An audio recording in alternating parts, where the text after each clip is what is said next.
Yo, what's really good, everyone? Is your boy Debo with Debo's Picks. I want to recap yesterday's plays, man, quick, as well as offer up my plays for today's MLB and NBA slate. So let's get it poppin'. Starting off with yesterday's plays, I gave out a few of them. As I continue to talk, each of those plays will come up on the screen. As I mentioned in my video yesterday, my favorite two plays were going to be George Kirby going over strikeout prop bet, and we linked them up with Hunter Brown going over his. Those two cats obviously handle business with ease. Now, yes, we missed out on multiple sweeps because of one player, obviously, Schuster, the cat from the Braves, only getting 1K. Not sure what the hell was going on, but he obviously wasn't on one. So that was it for us.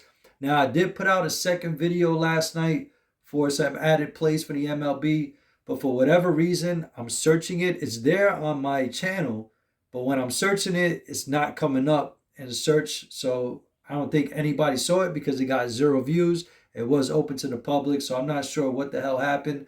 But I swept on every single one of those plays that I gave out on that video, which you'll also see here on this video as I continue to talk. So, me personally, it was a great night because of the picks that I had in my second video. But like I said, I told you my favorite plays regardless was going to be George Kirby going over strikeout prop bet and Hunter Brown going over his. And if you played those two, then you made some bread, and that's what's up. But unfortunately, we missed out on every single other play. We did go 4 out of 5 on a 5-player flex, so that was not bad. So we doubled our money on there. So it wasn't too bad of a night, I would say. But man, it could have been one hell of a night if that Schuster cat from the Braves would have done his thing. But obviously he didn't. So that was that. Now, I want to move on to today's plays. Now, I did say I got the MLB and the NBA. I got a little bit of the NBA, pretty much the prop bets that jumped out to me right away.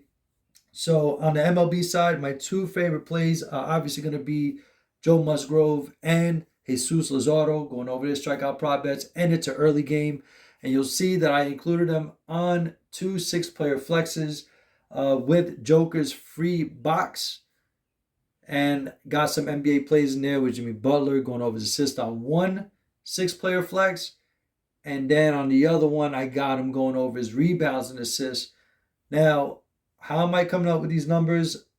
It's not much info out there for me to kind of go off of. So I got to see what other players did against Denver during the playoffs, as well as seeing what Heat players did against Denver during the regular season. I know it's two different things, but being that it is the finals, the intensity gets kicked up a few notches. So the expectation is that a lot of the players, or I should say the stars of each team, are going to overproduce what they normally would in a regular season. So Jimmy Butler has gone over his rebounds and assists in both matchups against Denver in the regular season. LeBron's also gone over this number in the previous series against Denver in the playoffs. And obviously Jimmy Butler is a jack of all trades, much like what LeBron is. So I like Jimmy to go over 13.5 his rebounds and assists. I also like him going over his assists. He's gone over this number twice in the regular season against the Denver Nuggets. He had 8 assists in one game. I believe he had 10 in another game against Denver early in the season. So he's been going over his assist prop bet. So like I said, game 1 is really hard to peg. You know what I'm saying? You got to see what players are going to do what.